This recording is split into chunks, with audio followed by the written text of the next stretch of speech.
Hello, I'm joined here by my esteemed colleague Mounir, and we're going to talk around the topic of home delivery.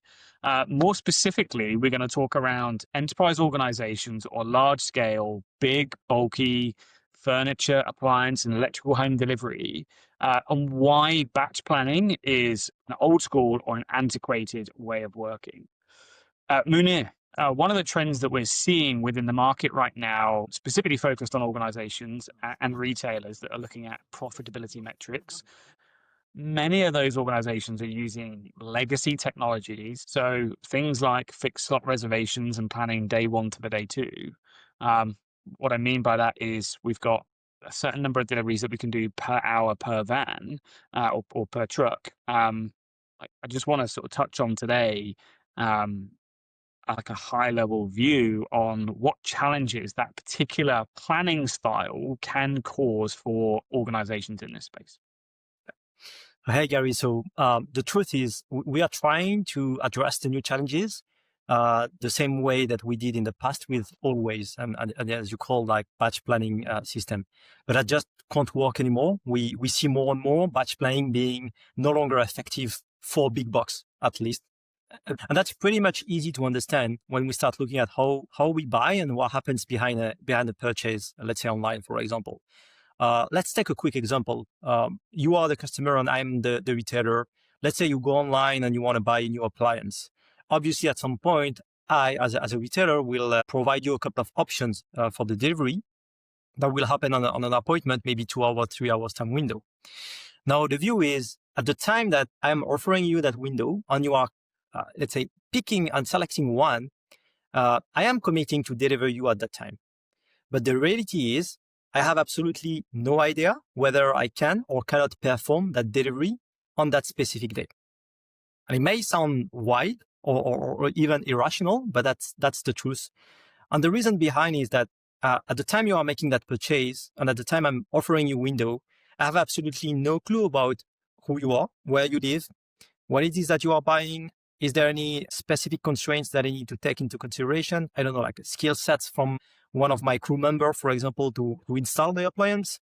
It could be the vehicle type. You may live in a very narrow street, so only light vans are valid for that street. So I could go on a very, very large list of things that needs to be taken into considerations. But the view is, I'm committing to something to you, Gary, but I have no clue about if I can do it or not.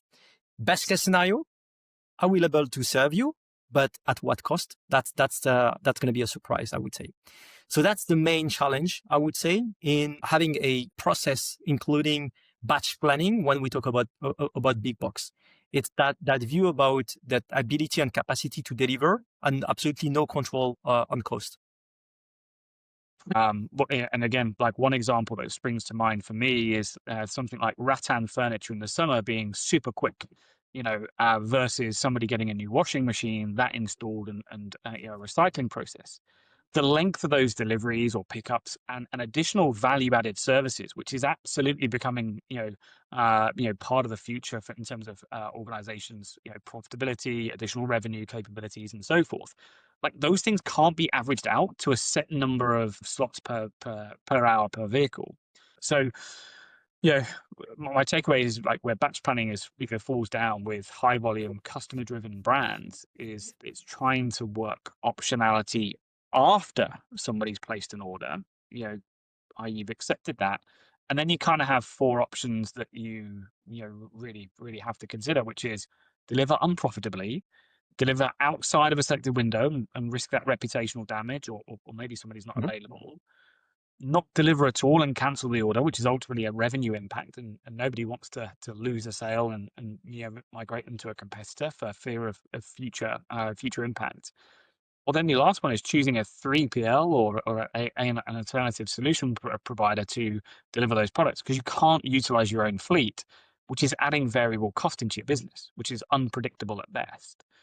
Like, is there anything else that organizations need to consider or understand when it comes to planning? I could talk about it for hours, but essentially I would say, like in batch planning mode, as you said, we only look at one side of a coin, right? So we are, delivering all the customers obviously based on the pre-booked appointment, while reducing operative cost. That's it. So we are being quite reactive, right? And because of the complexity of everything that needs to be taken into considerations, and I'm not going to be going through the entire list again, but there is no positive outcome. The only outcomes are the one you just mentioned. But the view is in that specific market, the cost of a delivery is quite high. Okay, because you have sometimes 1, 2, 3 people to deliver only one appliance. But market expectations and customer expectations are quite high as well, because the value of the product is very high. So the view in there is no positive outcome. The other side of the coin is being proactive. It's more around how can we leverage, I would say, the delivery service to differentiate and encourage the purchase at the point of sale, which means obviously generate more revenue while making sure that we can deliver and we control the cost. But that is not something that you could do when you are stuck in a batch planning mode. And that's another, I would say, area and streams of revenue and conversations on optimizations that is currently not available for people that are running that specific batch planning model. Yeah, totally agree with the output there. So I guess to wrap up, that we'll cover this in another discussion on how we approach matching customer demand to profitable logistics operations here at Descartes. But thanks very much for your time, Mounir. Appreciate it.